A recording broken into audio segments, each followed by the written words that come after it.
Y estaba yo viendo la cara de aquella mujer, que la cara se le convulsionó y ella cae. Y le habían pegado 2 tiros en la cabeza. Y efectivamente se convierte en un genocidio. O sea, las cosas como son. Pero ¿no crees que a veces un país tiene que defender sus fronteras? Pero a ti también te han cortado cartucho.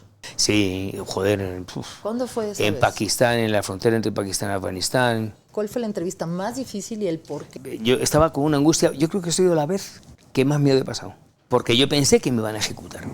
Cuando Alberto está en los conflictos bélicos o le toca entrevistar ciertas personalidades, ¿hay miedo? ¿Hay intimidad? ¿Hay ese a ver qué va a pasar? Pero porque además yo no podía ser muy incómodo. Que digo, como le haga una pregunta que no le guste, estos se van.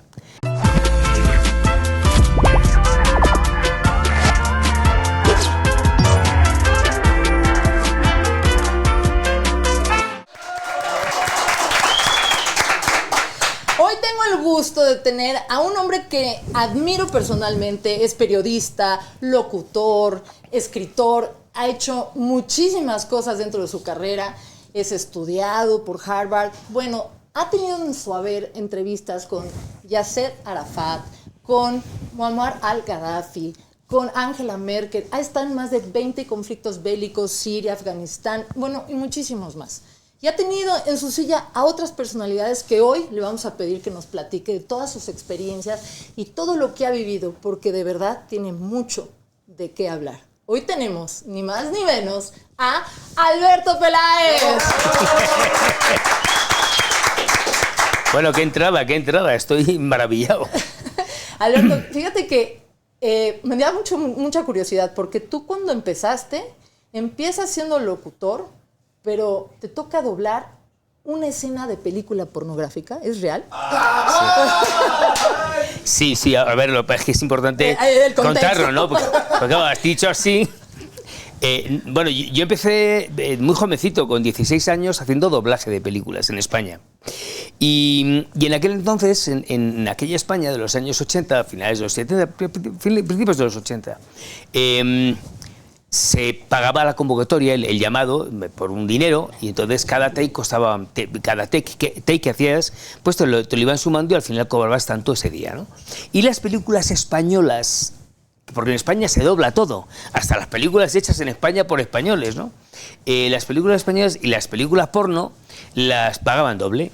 Y un día me llaman y la verdad es que ya no recuerdo si no me lo dijeron o si me lo dijeron y me da igual. Claro que iba a ser. No, pero a ver, yo creo que las cosas hay que hacerlas con naturalidad. Shula, yo soy de las personas que toda la vida con naturalidad.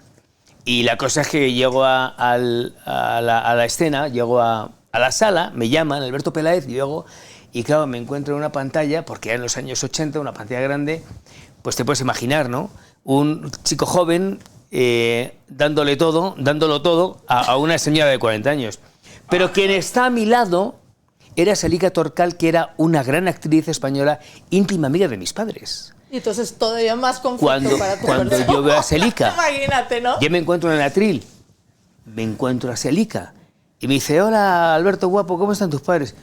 Digo, hostia, ese es Selika. Y él digo, bien, Selika. Y me dice, ¿tú eres ese? Digo, bueno, ya me imagino que soy ese, claro, no voy a ser la otra, ¿no? Y fue de los momentos que más... Pues claro, imagínate, toma, dame, dale, pues así es todo, ¿no? Pero bueno, en fin, forma parte así de... Comienzas. Pero tú yo no comienzo así. No comienzo así. No comienzas así, pero... No, de ninguna de las maneras. Tú te definiste desde los 5 años que querías ser periodista. Sí, eso sí. ¿Cómo fue eso? Yo fui un actor de reparto. Mi padre era un gran actor, aunque mi padre era periodista, sí. Era un hombre muy histriónico, tenía mucha gracia contando las cosas, era un gran conversador. Y yo saqué un poco la estela de mi padre.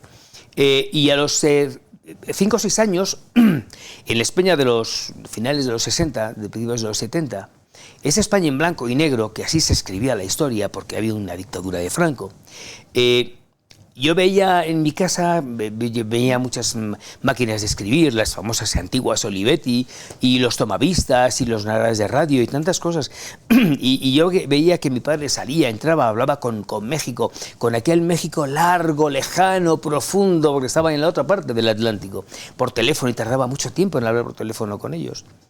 Y entonces un día yo le pregunto a mi padre, pero papá, ¿tú qué haces? Y entonces Claro, él le contesta a un niño y a su hijo. Un niño que tenía 5 o 6 años. Entonces me dice mi padre, bueno, yo cuento cuentos que son reales. Y a partir de ese momento yo dije, yo de mayor quiero ser como mi padre y quiero contar cuentos, pero cuentos que sean reales. No sabía que eso era el periodismo, pero yo lo mamé en casa. Y por eso me hice periodista. Eso fue muy obvio, ser periodista. Y de todos los cuentos reales, ¿cuál es el más real que has vivido? Yo creo que todos. ¿Quién te marcó como personalidad? ¿Cuál fue la entrevista más difícil y el por qué? ¿Te refieres a entrevista o a quién me ha... ¿Quién te ha afectado más, digamos? A ver, quien me ha influido más en mi vida ha sido mi padre, sin duda. Yo tuve un padre que era realmente espectacular. Fue un gran padre porque fue un hombre, primero un hombre de una cultura extraordinaria, que nos enseñó y que nos heredó el gusto por la lectura, el gusto por viajar, el gusto por tantas cosas. Y eso lo heredamos y lo llevamos en las venas, mis hermanos y yo. Y luego fue un hombre que lo hacía todo, lo practicaba desde la humildad. Entonces, sí. Mi padre fue un hombre de éxito por eso. Y la otra persona, sin duda, es Jacobo Zabludovsky, que era el Joaquín Peláez mexicano, porque era un hombre tan culto, tan agradable, tan simpático y tan humilde como mi padre. El éxito de ellos dos es la humildad, por eso yo he intentado siempre ser una persona normal. Yo te lo decía al principio, yo creo que en la vida uno tiene que ser una persona normal. En un momento dado, Jacobo Zabludovsky comete un error contigo y te pide disculpas. Bueno, fue eso? Sí, ¿cómo sabes tú eso? Jacobo era un hombre... Jacobo, no, pero no, a ver, otra vez contextualizamos. Por eso, platicando. Jacobo era un tío espectacular, espectacular. O sea, yo creo que hay dos tipos de personas en todos los rubros, en todos los tentáculos. Jacobo Zabludovsky y el resto, de verdad. Yo tengo auténtica veneración por Jacobo. Jacobo tuvo la humildad. Él me jaleaba mucho las notas que hacía, le gustaban mucho las notas que yo hacía. Y me voy al sur de Argelia a hacer unos reportajes sobre los tuaregs, que son unos tipos que parecen casi azules, de lo negros que son, con unos ojos azules, pero como muy guapos, pero luego eran un grupo terrible, ¿no? Que interceptaban a todas aquellas personas que salían de Burkina Faso, de Liberia, de Guinea Conakry, y los esclavizaban. No, los tuaregs tenían un tema, ¿no? Y llega un reportaje y lo mando, y Jacobo me llama ese día y me dice, este reportaje no tenía categoría de estar conmigo, o en 24 horas. Claro, el disgusto que tenía, porque Jacobo para mí era como mi padre. Y al día siguiente suena el teléfono y me llama Jacobo. Y Jacobo me dice, Alberto, quiero pedirte perdón porque quiero disculparme porque yo no tenía que haberte hablado así. Eso solamente lo hace la gente grande, la gente con un sentido de la cosmogonía, de la globalidad, como era Jacobo, mi padre. ¿No? De la humildad, de la solidaridad. El mundo se hace sula con ese tipo de personas. Y ellos son los grandes, ellos son los que realmente saben comandar esta historia que es la vida de cada uno. Cuando tú conoces a Yasser Arafat, tengo por entendido que te tapan los ojos para tú llegar a hacer esa entrevista. No, con Arafat fue con el jeque Ahmed Yassin, que fue el líder, el creador de Hamas.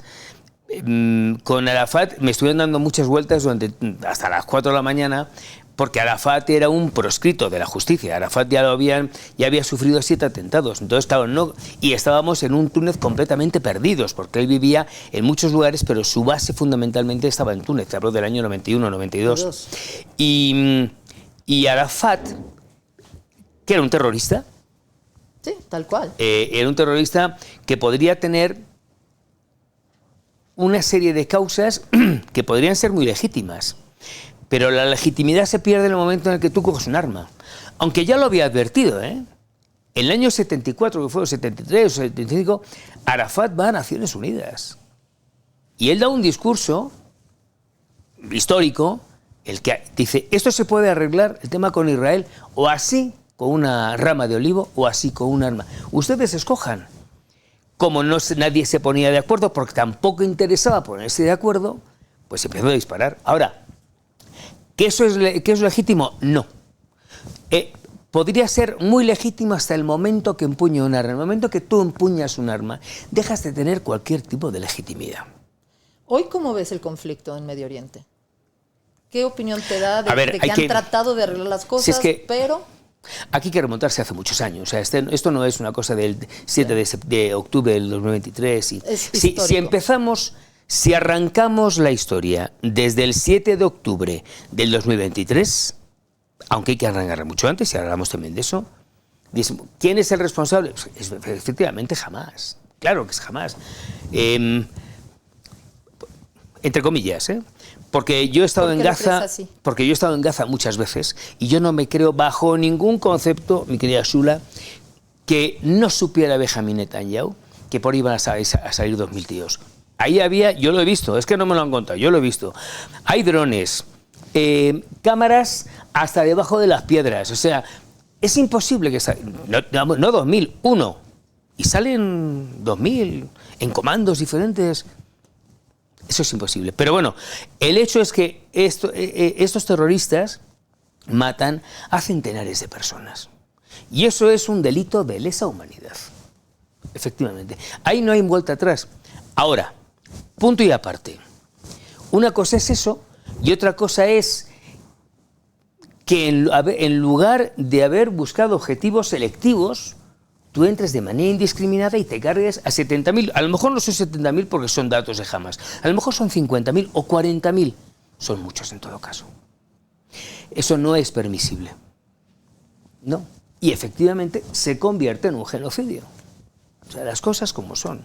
Y este tema arranca hace muchos años, cuando los británicos, que son los grandes hacedores de todo esto, tenían administrando a Palestina y los israelíes dicen, espera, es que yo también lo quiero, toma, te voy a dar tanto, venga, entonces también entre tú. No, perdón, esto no se pudo hacer así. Y eso fue un enorme error cuyas consecuencias ulteriores se están pagando hoy. Pero ¿no crees que a veces un país tiene que defender sus fronteras y a veces el resultado de esa defensa implica que lo hayan hecho de esa manera porque si no, no para el conflicto bélico en esa zona? Es que yo creo que hay que hacer dos distingos, Shula. Una es la población israelí, que son víctimas. Otra cosa muy distinta es Benjamin Netanyahu, que es un carnicero. Las cosas, yo creo que... Y mira que yo tengo una relación muy cercana con Israel, yo tengo mucha sangre judía, mi madre es Yanes de apellido y tenemos una relación... O sea, tenemos unos lazos de consanguinidad muy fuertes con el pueblo hebreo, pero son cosas distintas. Yo podría ser un 100% judío, pero las cosas que están mal están mal, y las cosas hay que denunciarlas cuando están mal. Insisto, por eso yo saco de esta ecuación al pueblo judío. Claro que le tengo que sacar. No tiene nada que ver. Hay muchos personas que tuvieron que ir a entrar en Gaza que no querían, pero que tampoco podían ser desertores. Hay que ponerse en el lado de todos, Shula. Cuando tú ves la historia, que la has estudiado, la has vivido, ¿en qué punto has sentido que la historia se ha equivocado en sus decisiones en cuanto a los líderes que han estado la historia en no se equivoca, la historia no se equivoca, Shula, se equivocan los líderes que hacen la historia. Y en esa historia, los líderes que han hecho historia, ¿cuál crees que ha sido alguno que sí haya acertado en cómo haya hecho las cosas y alguno que no lo ha hecho? A ver, yo no soy historiador y si empezamos a hablar desde el año 48, hay muchos momentos porque es un tema que yo conozco muy bien y además a mí me gusta mucho la historia. Pero el primer gran error es cuando la partición por parte de Gran Bretaña. Por eso ahora, cuando en Sharm el-Sheikh se reunieron bajo los auspicios de Estados Unidos, pero con la participación de Gran Bretaña, a mí no me gustaba nada, porque ya sabemos por experiencia desde el año 48 que cada vez que van los británicos van buscando su tajada, como hace Estados Unidos, como lo hizo con Irak en el 2003 y 2004, y como lo hizo con Afganistán. Las grandes potencias, mi querida Shula, buscan solamente sus grandes intereses y no buscan otros intereses. Y el gran interés en este caso de Gran Bretaña, en el 48, era dejar a los judíos que llegaran y porque les iba a dar muchos emolumentos. Lo podemos contar de muchas maneras, se puede decir de muchas maneras, podemos edulcorar el tema, pero fue así. ¿Tienes admiración a ciertos políticos? Sí. ¿A cuáles? Sí, hombre, yo creo que, sobre todo a don Juan Carlos, al rey. Yo creo que la figura de don Juan Carlos Xula, el rey emérito hoy, yo creo que de todos los reyes que ha habido en España, don Juan Carlos está entre los 3 o 4 primeros más importantes. El primero fue Carlos I, el segundo fue Felipe II, el tercero fue Carlos III y el último es don Juan Carlos. A mí me da mucha pena y me molesta mucho que se juzgue al rey de esa manera tan torticera. ¿Pero qué crees que lo juzgan? ¿Será que su madre tuvo mucho peso? ¿Hay mucho por resolver? No, pero lo que pasa, a ver, don Juan Carlos fue un tío que llega, que entierra al franquismo, que no le queda más remedio que traicionar al franquismo porque teníamos que evolucionar. Y él es el rey en el que hace que España mire hacia el progreso, mire hacia adelante y se convierta, hombre, pues no te voy a decir la envidia, pero sí la envidia de muchos países. Bueno, para hoy que voltearan a ver España. Hombre, tú vas hoy a España y te encuentras un país de primer nivel. Y que eso quien lo aglutina, son muchos los que lo hacen, Adolfo Suárez, Alfonso Guerra, Felipe González, pero quien lo capitanea todo eso es don Juan Carlos. Y hombre, que de todo esto quede el elefante de Botswana, quede Corine, queden 3 cosas más, cuando es mucho más lo positivo que lo negativo, y que tenga que terminar en un ostracismo voluntario en Abu Dhabi. ¿Qué es eso? Después de dejarse las coronarias durante 40 años, después de parar un golpe de Estado, después de haber hecho que España sea hoy una gran potencia a nivel internacional, y que porque estos cutres de Podemos y del gobierno de Pedro Sánchez, que no es más que un cutre como todos ellos, la palabra cutre es un mediocre, un ordinario, sí. Son unos mediocres intelectuales, unos pobres intelectuales, que hayan mandado a don Juan Carlos, porque lo que quieren hacer en España es instaurar de nuevo una república y que él sea el jefe del Estado. Pero sí, coño, si en España hemos tenido 2 experiencias de república y han salido de aquella manera. La primera, con 4 presidentes de 1870 a 1871, y termina con un caballo, con un militar encima de un caballo, dando un golpe de Estado en el Congreso de los Diputados. Y el segundo, en el año 36, del 31 al 36, una república que termina con una guerra civil en el que nos matamos entre nosotros los españoles y murieron 1 millón de personas. ¿Para qué queremos más experimentos? Si nos ha ido muy bien con la monarquía. Cuando Alberto está en los conflictos bélicos o le toca entrevistar ciertas personalidades, ¿hay miedo? ¿Hay intimidad? ¿Hay ese a ver qué va a pasar? No, hombre, con entrevistas lo que hay es mucha responsabilidad de saber qué vas a preguntar y qué vas a dejar de preguntar, porque no sería la primera vez que se levanta un líder y te quedas sin entrevista, ¿no? No te ha pasado, pero sí estuviste en riesgo, ¿no? Sí, claro, con el jeque Ahmed Yassin. ¿Cómo fue realmente todo con el jeque? Pues mira, es que yo había ido muchas veces a Israel y conozco muy bien Israel, y entonces en la Guerra del Pérsico II hacen un frente informativo y a mí me toca en Israel. Y en Israel pues no estaba pasando nada, más allá del lugar de las sirenas, subir, bajar a los refugios. Entonces te fuiste al otro lado. No, y entonces me dice un día, Charly, yo tenía un fixer, un traductor, que era espectacular. Fixer es el que te arregla sí, todas las situaciones de entrevistas. Un guía, una especie de guía. Sí. Y me dice, oye, ¿por qué no entrevistamos al jeque Ahmed Yassin? Que era el líder de Hamás. Digo, ¿pero tú le conoces?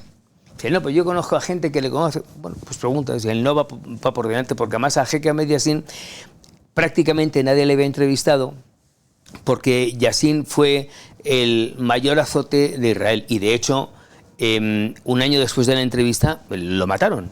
Le cayó un misil. Y yo entrevisté a Yassin y a Abdelaziz Rantisi 4 días más tarde, que era el brazo político de Yassin, que también lo mataron. Bueno, y entonces pues ya al día siguiente, eso era un miércoles, y dice, me llama a las 7 de la mañana, toca la puerta, y dice, oye, que tenemos entrevista. Digo, no, ¿qué dices? Yo pensaba que era broma. Y entonces me dicen, tienes que estar a las 5 de la tarde tú sabes, en Jerusalén, en Jaffa Street, que es la calle principal, y en aquel entonces había cabinas telefónicas. En una cabina telefónica que me han dicho que nos van a llamar. Y yo pensaba que era broma, ¿no? Y entonces, nada, pues a las 5 menos 5 estaba yo ahí, digo, no va a sonar el teléfono. Y espero un minuto y otro, a las 5 y 1 minuto, 5 y 2 minutos, 5 y 3 minutos no sonaba el teléfono y ya casi a las 5 y 5 me voy a ir, porque yo pensé que era una broma. Y suena el teléfono.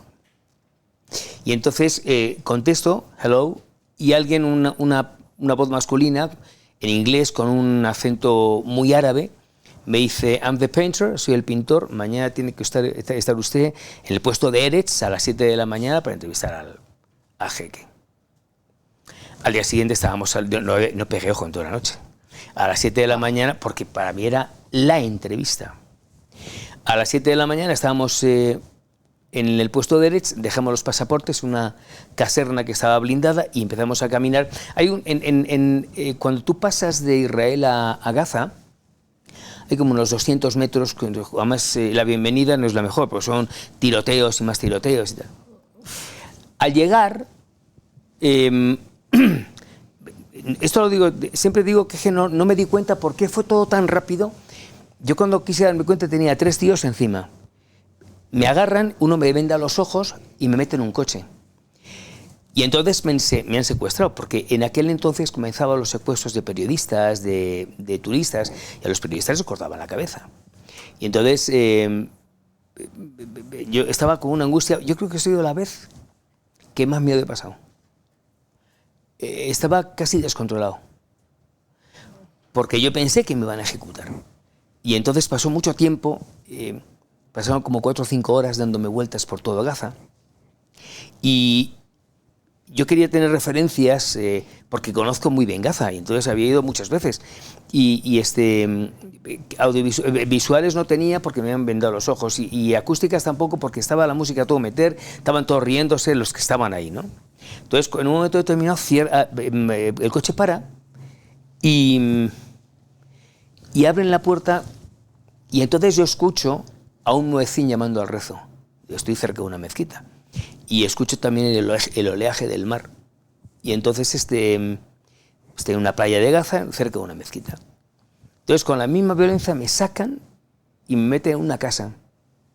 Que yo tenía mucho frío, pero todo esto era producto de los nervios que tenía, ¿no? Y dejo de escuchar nada.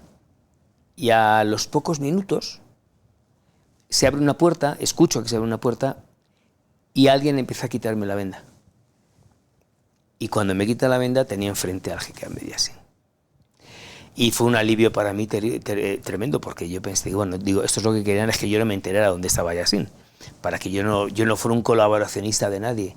Pero fue un momento muy duro, pero luego muy gratificante también. ¿Qué fue lo más difícil de entrevistarlo? Mira, para mí no fue difícil porque como yo le vi después de pasar tantas cosas, dije, y eso joder, fue fácil. Dije, le pregunto, aunque sea por su hijo, pero porque además yo no podía ser muy incómodo en la entrevista porque, después, insisto, lo había pasado tan mal que digo, como le hago una pregunta que no le guste, estos se van. Y entonces fui muy light en todos los aspectos. O sea, una vez que terminó la entrevista y la cinta ya la teníamos, le dije, oiga, Raiz, ¿usted tiene nietos? Porque era un señor mayor. Sí. Dijo, sí, claro. Digo, ¿y usted permitir? Porque él era el que le decía a los chavales de 15 años, tú mañana te vas a detonar, te pones un cinturón, te vas a detonar en ese café de Haifa o de Tel Aviv. Era un personaje de lo más siniestro. ¿Usted permitiría a un nieto suyo que se pusiera un cinturón? Y me contestó, es que los signos de la son los inescrutables. La gilipollez de las 5 de la tarde era, ¿no? Pero wow, yo me fui con mi cinta y me quedé muy tranquilo. Es importante también, insisto, yo soy una persona muy ecuánime en todo sushi. Soy sushi, Shula. Sushi. Eres muy ecuánime, pero muy ecuánime ¿qué pasa sushi. En el sushi. Shula. A todos nos pasa, se nos traba la ley. Y entonces, en esta ecuanimidad me gusta contar las cosas tal y como yo las he estudiado, tal y como las he visto, porque por eso somos los periodistas. Los periodistas vamos, vemos y contamos. Oye, Shula, ¿por qué es bueno invertir en Miami? Mira, invertir en Miami es un mercado que ha demostrado con los años que es estable y que está en crecimiento. Al tú invertir en Miami, tu dinero va a estar seguro. Por supuesto, hay que ver qué proyecto está adecuado para ti. pero vienen muchísimas cosas en Miami. ¿Y por qué en Miami? Porque Miami resulta ser el lugar donde están siendo los mejores eventos mundiales. 250 empresas internacionales y también de Estados Unidos se mueven a la Florida. Es un mercado muy estable, por eso hoy recomiendo Miami. ¿Y para eso necesito mucho? No, tú puedes invertir en Miami con una cantidad justa para tu bolsillo. Lo que es importante es ver para qué te alcanza y hacer un plan de pagos. Si tú inviertes en el lugar adecuado, en el momento adecuado, vas a ver ganancias, vas a tener de veras un patrimonio. Y Miami ahorita te está ofreciendo eso. Oye, pero hay dos cosas que no has contado o que no has mostrado en imágenes. Una vez dijiste que es un gallo, que es una imagen que tú tienes en tu casa o que tú conservas. Que es... La foto. ¿Por qué esas dos decidiste que no? Porque has tampoco, visto denigrarse a la humanidad de tal manera en las guerras que... Porque yo creo que cuando uno va a una guerra, uno tiene que saber qué puede poner y qué no. O sea, porque era innecesario. O sea, ¿para qué pongo yo a un gallo, un pollo, picoteando el cerebro de una persona que está muerta? Pues no lo veo, porque eso ya forma parte del morbo. Bastante imágenes duras mandaba, como para tener que mandar eso. Hay otra imagen que jamás he sacado y la tengo en Madrid, en mi casa. Cuando yo llego en Libia, cuando llego a Benghazi, ese día comienzan los bombardeos de la OTAN contra los gadafistas. Y entonces, en ese rifirrafe que fue terrible, la entrada en Benghazi fue... Dios mío. Y entonces vemos unos tanques que se están acercando a la gente, me pongo a grabar con el teléfono, claro, un teléfono del año 2012 creo que era, o 2013. Y entonces yo veo como un tanque atropella a un ciudadano y lo deja como si fuera un papel, lleno de sangre, claro. Y entonces pensé, lo pongo, pues yo siempre pensaba, bueno, ¿lo pongo o no lo pongo? Como lo del pollo. Pues no. Pues no va. No, porque porque es innecesario. Tú vives o porque la yo muerte entendía que era innecesario. muy de cerca. Y hay una La he muerte vivido en muy de especial cerca. que te marcó. La muerte de una mujer que estabas observando, pelirroja, ojos verdes. Sí. ¿Es real? Sí, eso, pelirroja, ojos verdes. Esto fue en el año 91, 92. Que han pasado muchos años, claro. 91, 92. Creo en el año 91, noviembre. Y hacía mucho frío en Osijek, que es la capital de Eslavonia Oriental, la parte más oriental de Croacia. Los serbios estaban queriendo fagocitar ciudades para la hora de negociar, pues quedarse con las mismas, con todas las que pudieran, ¿no? Porque los croatas estaban a punto de capitular, de hecho capitularon en muchos lugares en la frontera. Y entonces estábamos en Osijek, que era una ciudad que no terminó de caer, era una ciudad grande, y estábamos tomando un café de esos turcos, porque la influencia otomana era muy importante ahí. Sí. Bueno, fue el gran imperio otomano. Claro, y llegaron ahí. Entonces estábamos tomando un café turco en la calle, en unos soportales, y veo a un grupo de gente que sale del otro lado. Entonces, cuando salen, veo que empiezan a mirar en la parte superior de los edificios, porque la presencia del francotirador... A ver, en todas las guerras hay muchos francotiradores. A Orwell le pegaron un tiro en Madrid, o en Teruel, no recuerdo, en la guerra civil. Y entonces empiezan a mirar, pero el francotirador en la antigua Yugoslavia era especialmente sanguinolento y especialmente activo. Y todo el mundo teníamos mucho miedo a los francotiradores. Y en esa muchedumbre aparece una mujer, como tú le dices, pelirroja, de ojos verdes, muy guapa. Parecía que estaba cincelada por Miguel Ángel. La cara era una cara tan perfecta. Me la quedo mirando. Y ella y el resto empiezan a mirarse para empezar a caminar, a ver quién era el valiente que caminaba primero. Y seguían mirando a la parte superior de los edificios.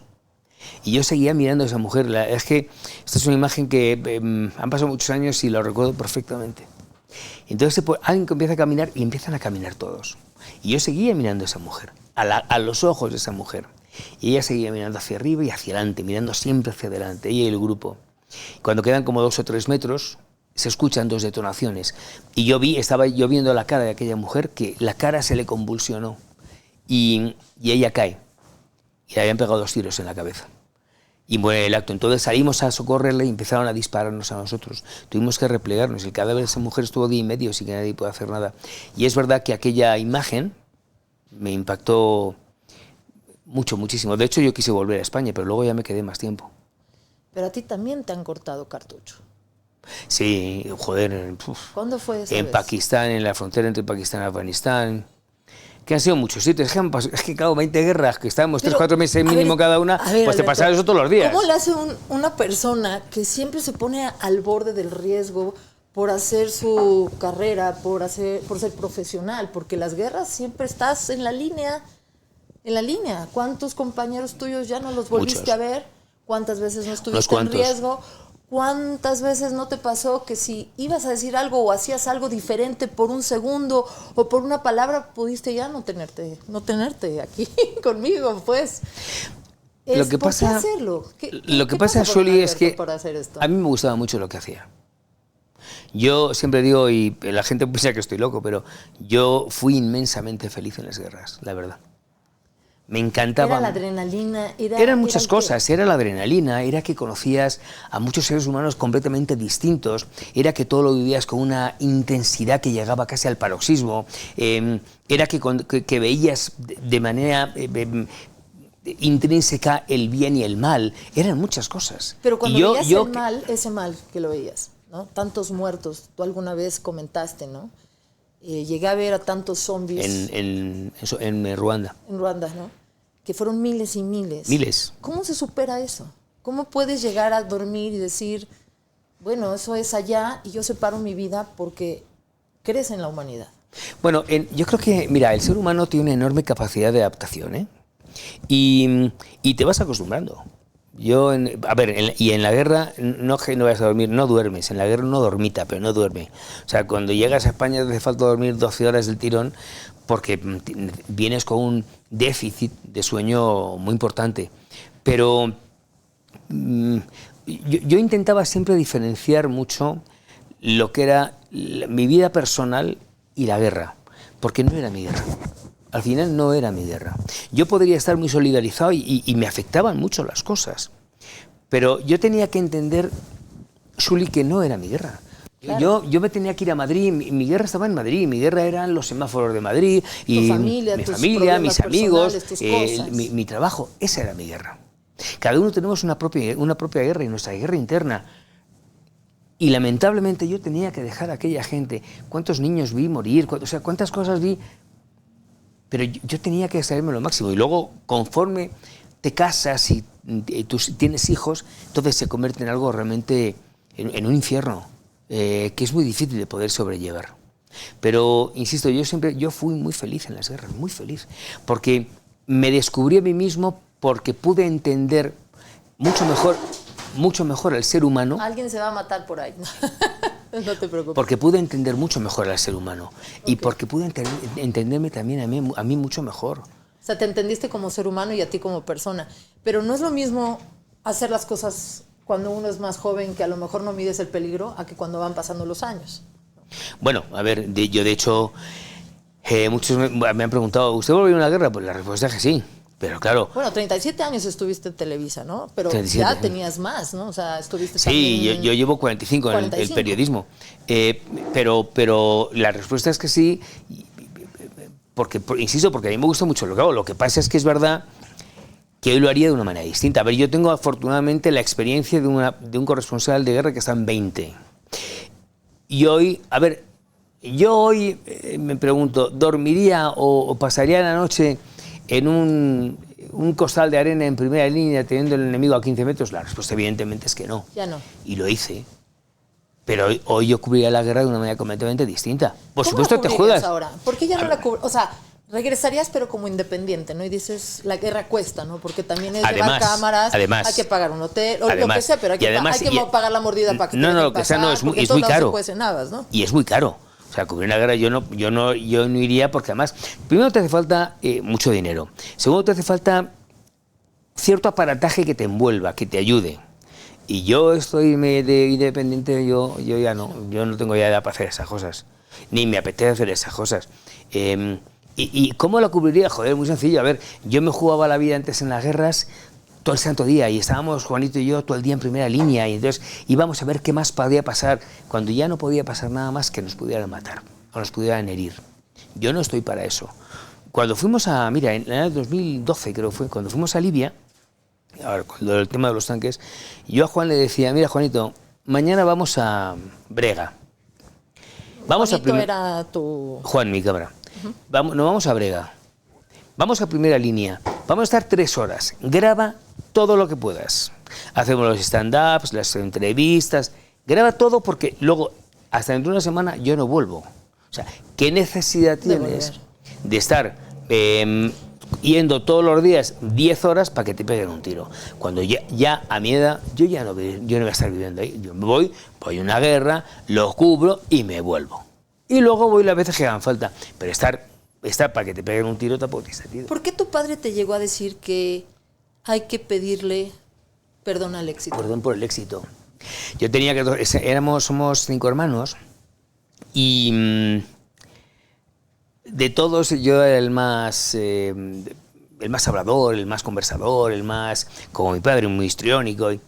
Y aunque siempre hemos sido una familia muy normal, como te digo, ¿no? Y entonces un día mi padre, yo tenía 14 años, y me dice, a ver Alberto, en la vida hay que saber pedir perdón por el éxito. Qué gran frase. Fue la mejor frase que me ha dicho mi padre. Y tenía razón. ¿Por qué tenía razón para ti? Porque todo hay que hacerlo, como decía al principio de este podcast, desde la humildad. Porque tú puedes ser un hombre de un enorme éxito y muy famoso y de mucho dinero y todo lo que tú quieras, pero si eres un soberbio, no vas a ningún lado. ¿Cuál ha sido la entrevista que menos has disfrutado y por qué? Bueno, una de las que no me gustó nada fue no me acuerdo cuál la que menos, pero una de las que no me gustó una de las que no me gustó fue la de le que hice a Gaddafi, porque Gaddafi era un soberbio, era un enorme arrogante. Y yo me sentí muy incómodo con Gaddafi, porque además estuvimos una semana esperando que nos diera la entrevista, además estaba todo ya inventado.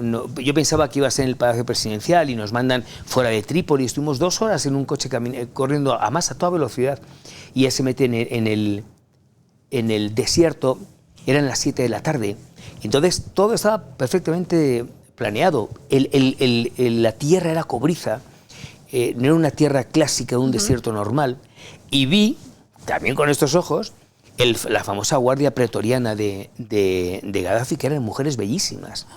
Eso de que decían, no, contaban una historia urbana. No, esto es verdad, yo lo he visto. Estaban todas perfectamente uniformadas, a cual más guapa, pero eran killers, eran máquinas de matar. Y estaban para 50 metros. Y seguimos y llegamos a una tienda de campaña. Y bueno, ya viene Arafat, no es Arafat, es el Rais. Bueno, ya viene el Rais, ahora viene. Yo pensaba que vendrían a un coche, entonces está saliendo un plenilunio, una luna llena, así salía, y se escondía el sol. O sea, fue una cosa, lo habían hecho para que lo viéramos. Y cuando está cayendo el sol, y salía la luna por el otro lado, veo un puntito que está haciendo más grande, que venía caminando y era él. O sea, si lo hubieran hecho... Como de película. No, fue una película. Y entonces yo le hablé en inglés y él hablaba perfectamente inglés. Entonces tenía un traductor que me dijo, no, es que el coronel, el Rais no va a hablar en árabe. Bueno, pues ok. Y todo fue... yo me sentí francamente incómodo. Me pasó una cosa muy... lo que es el mundo de la tele en los años 80 y 90. Estaba yo entrevistándole y me dice el traductor oficial de él, en un mal español, porque hablaba bastante mal. Oiga, ¿usted conoce a Lourdes Ramos? La hermana de Jorge Ramos. Sí, claro. Lourdes, que estuvo muchos años en la tele. Digo, sí, claro. Digo, compañera mía, amiga mía.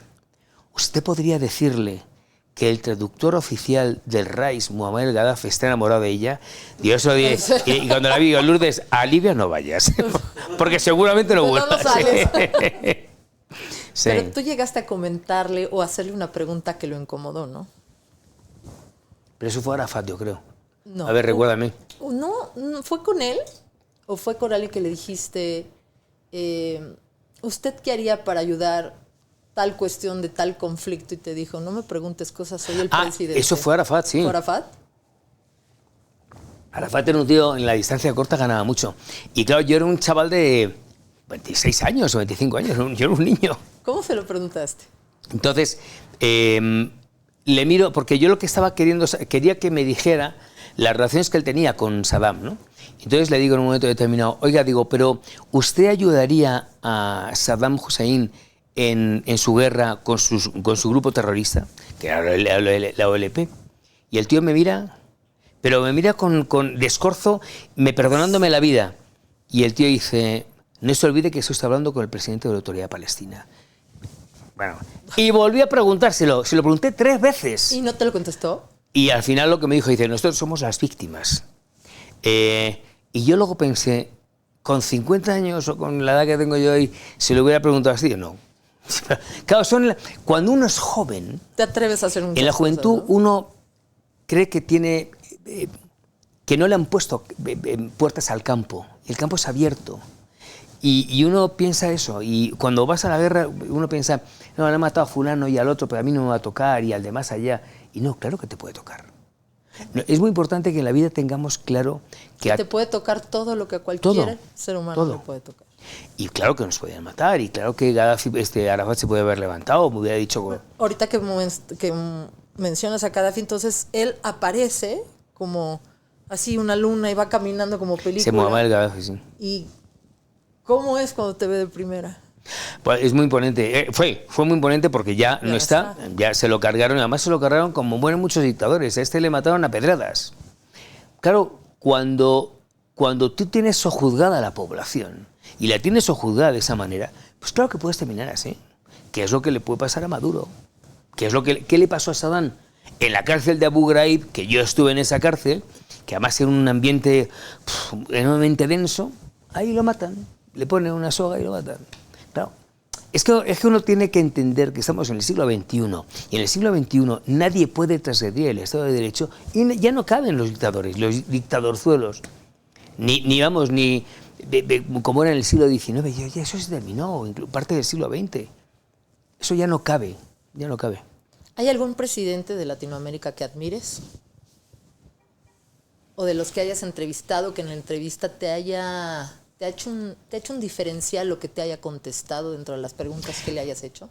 Generalmente los jefes de Estado de cualquier país son tíos muy magnéticos, y es gente muy preparada, pero una cosa es el magnetismo y el charm y la personalidad que pueden tener, y lo que es luego...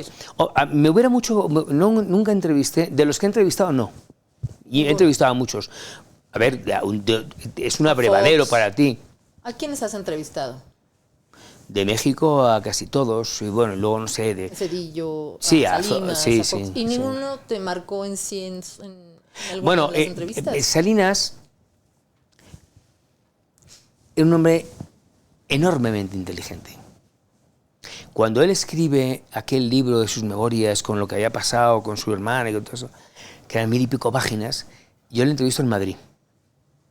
Y mi misión era acorralarle, fue imposible. Y además luego se lo conté hace 2 o 3 años en Madrid, se lo dije. Y eso hablaba de la enorme capacidad de inteligencia que tiene, de cómo salir de las situaciones más adversas. Porque yo le dije, por ejemplo, le dije muchas cosas, pero ahora me estoy acordando de uno. Digo, oiga, dice usted, presidente, que este libro cuesta, no sé, no me acuerdo, 5.000 pesos, lo que fuera, ¿no? Digo, ¿no le parece un poco caro?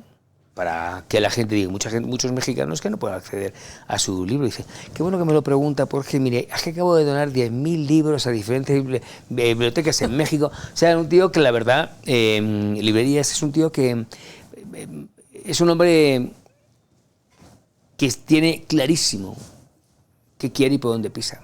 Además, a mí me cae muy bien. Dime un momento que si hubieras podido regresar o puedas regresar, ¿cuál sería? ¿Cuál volverías? ¿En la guerra? ¿De la guerra o algo personal? ¿En la vida? En la vida. Hombre, me gustaría mucho volver a ver a mi padre, claro. Si tuvieras a tu padre presente, ¿qué palabras le dirías? Hombre, pues no, hombre, no. Haz cuenta que lo tienes acá. No le diría, le daría un enorme abrazo. De esos abrazos que se hacen infinitos y que son ya para siempre, ¿no? Porque, mira, yo creo que de todas las aventuras que tiene el ser humano, la mayor aventura es la muerte. que es el viaje al infinito de la luz. Y mi padre lo afrontó con mucha valentía también. Entonces sí me gustaría darle un abrazo, tío espectacular. Bueno, y más cosas, ¿no? Me gustaría volver a ver el nacimiento de mis hijos.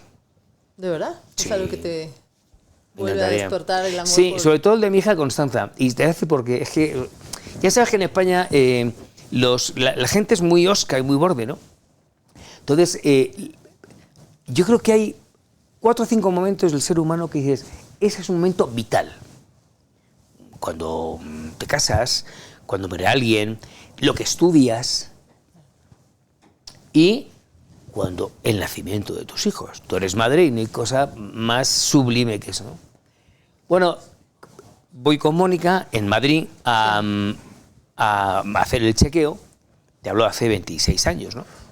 Y entonces, como son tan simpáticos los médicos españoles, ya sabes que son una pan de bordes, pues llegamos con una doctora X y si hay un momento sublime es la primera vez que tú escuchas el corazón de tu hijo. Ay, wow. No existe. No hay pero- como la vida, señores. no.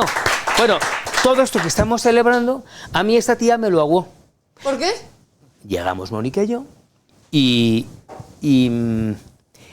entonces pone unos baffles, unas bocinas y entonces le empieza a hacer a Mónica el ultrasonido y escucho papá, papá, papá. Bueno, la emoción para mí fue indescriptible y entonces le digo, doctora, es mi hija y me dice, o sea, esta tía, en lugar de estar aplaudiéndolo, me lo jorobó y la odié. ¿Pero qué crees? Es la primera vez que en vez de hablar te callan. No, digo, pero yo, coño, que me calle en otra cosa, pero no cuando estoy escuchando el corazón de mi hija. O sea, te juro, digo, vamos a ver, de los 70, 80 años que puede una persona, ese momento es para ti totalmente. Y me lo aguó una señora a la que odié de por vida y hoy cada vez que cuento esa nota la sigo odiando. Y esto no va de género, no. Esto va de una tía, o puede ser un tío, quien fuera, que a mí me jorobó un momento sublime en mi vida y de una mayor intimidad. Gracias, gracias No, a esa señora, gracias. porque... Lo que es increíble, Alberto, ¿Tú crees que hay derecho? no hay derecho. Antes de nada, quiero agradecerte. Eres un hombre al que yo creo que podría entrevistar 20 horas y no acabaría. Tienes todas las anécdotas, todas las personalidades que han habido en tu currículum. O sea, pero más allá de todo, eres una persona humana, sencilla, que vives esos momentos, como lo que acabas de decir con tu hija. Y hoy estás con tu nuevo proyecto, Eso de la Cama, que ya lo has comentado, que ha sido, hasta se agarra el cabello, ¿no? Bueno, de tu podcast. Por favor, ¿en qué estás? Aparte de escribir libros, el podcast. Bueno, estoy en radio, en Grupo Radiorama, tengo todos los días un noticiero y estoy muy ilusionado con los 2 podcasts que tengo, sobre todo además el segundo, el de Expediente Peláez. En la cama es una idea que se le ocurre a mi mujer, a Mónica. Entrevistamos a gente famosa en la cama. Duermen. Diferente, pero a gusto. Sí, a ver, el formato es distinto. Yo creo el contenido... Va más o menos sobre lo que es. No, tu pero persona. es un contenido que intento que sea muy profundo. Mira, a mí yo no sé manejar ni el Challenger, ni sé administrar una casa, pero de lo mío sé. Y entonces he intentado siempre hacer un contenido que fuera, no distinto, porque nadie va a inventar el libro de las entrevistas, pero sí es algo distinto. Y lo que estás Y haciendo. ese está en Alberto Peláez TV. Y luego tengo otro que estoy muy contento que se llama Expediente Peláez. Que Expediente creo que Peláez estás teniendo al hijo de Escobar.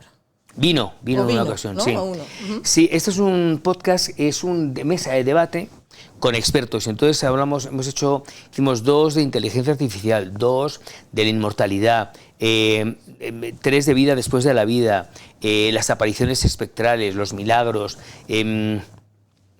el perfil psicológico de los dictadores, las torturas, las profecías.